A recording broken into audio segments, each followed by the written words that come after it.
And it came to pass at the end of 40 days that Noah opened the window of the ark which he had made. And he sent forth a raven, which went forth to and fro, until the waters were dried up from off the earth. Also he sent forth a dove from him, to see if the waters were abated from off the face of the ground. But the dove found no rest for the sole of her foot, and she returned unto him into the ark, for the waters were on the face of the whole earth.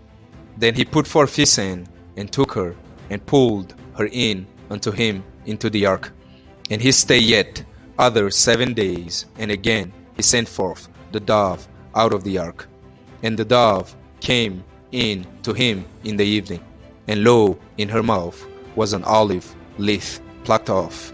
So Noah knew that the waters were abated from off the earth.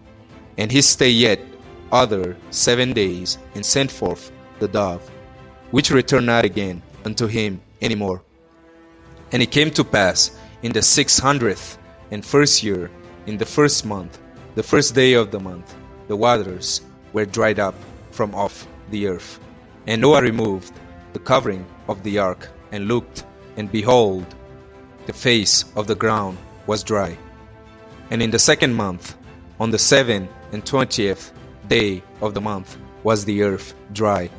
And God spake unto Noah, saying, Go forth of the ark, thou and thy wife, and thy sons wives with thee.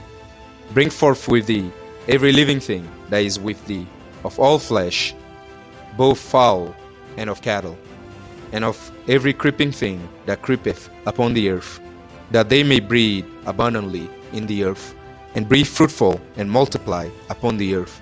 And Noah went forth, and his sons, and his wife, and his sons' wives with him. Every beast, every creeping thing, and every fowl, and whatsoever creepeth upon the earth after their kinds, went forth out of the ark.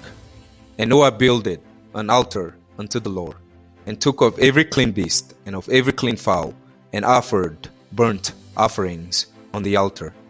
And the Lord smelled a sweet savor. And the Lord said in his heart, I will not again curse the ground any more for men's sake, for the imagination of man's heart is evil from his youth. Neither will I again smite any more every thing living, as I have done, while the earth remaineth, seed time and harvest, and cold and heat, and summer and winter, and day and night shall not cease.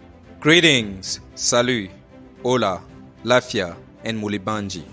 Greetings from the beautiful African nation of Malawi. Welcome to Biblio-Apologetics, a hub for seeing biblical truth in history, geography, apologetics, anthropology, and logic.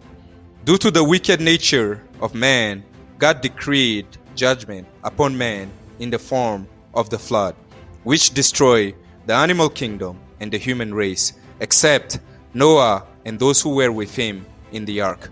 Following the great flood, a new chapter of human history began, with God's relationship with mankind taking a new dimension. The great flood came about as a result of God's judgment upon mankind. Based on the biblical narrative, we know that humanity was corrupt beyond measure, and the earth was defiled beyond recognition. The great flood was sent to destroy every living thing. However, the grace of God prevailed in that Noah, Shem, Ham, Japheth, and their wives were spared from this judgment, and the human race was preserved through them. The biblical narrative made no attempt in portraying the animal kingdom as pure or innocent. In fact, the judgment was decreed on the animal kingdom as well. What is remarkable is the fact that God took care to preserve the animal kingdom as well. He instructed Noah to bring a male and female of every animal species in the ark. It was through these that the animal kingdom is preserved.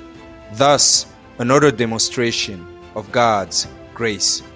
After the earth received substantial rainfall as a result of the flood, God put forth a mechanism to make sure that Noah made a smooth transition back to planet Earth.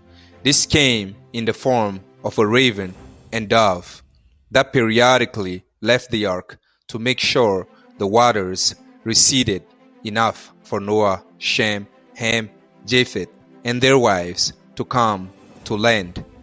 This is one instance where God's grace was demonstrated. God could have left Noah to fetch for himself, but he chose to help him in the process. After Noah offered an acceptable sacrifice to the Lord, God promised not to destroy earth in like manner, nor curse planet Earth again. The 4 seasons, summer, winter, spring, and fall, are also instituted. The grace of God is demonstrated in that the earth continues to be fruitful and diversity in meteorological patterns is established. Thus, God's grace is demonstrated in the preservation of mankind, animal kingdom, Noah's transition back to earth, and the covenant and the institution of the 4 seasons. May God bless each and every one of you. If you enjoyed the content, please hit the like button and subscribe. Please tune in for the next video, and remember, Jesus Christ is the only way to heaven.